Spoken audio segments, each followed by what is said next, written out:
Robbing kim? Robbim Alloh. Dining qaysi? Dinim Islom. Payg'ambaring kim? Payg'ambarim Muhammad sallallohu alayhi vasallam. Kitobing qaysi? Kitobim Qur'oni Karim. Tilaging nima? Tilagim iymon. Qiblang qaysi? Qiblam Kabatulloh. Millating qaysi? Ibrohim Halilulloh millatidanman. Kimning mazhabidansan?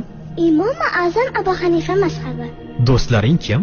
Do'stlarim chahor yorlar. Ular kimlar? Abu Bakr Siddiq, Hazrati Umar, Hazrati Usmon, Hazrati Alidir. Qachondan beri musulmonsan? Al-Misoqdan beri. Al-Misoq nima? Alloh taolo ruhimizni yaratib, ulardan va'da olgan kun. E'tiqoding qaysi? Ahli sunna val jamoa e'tiqodi.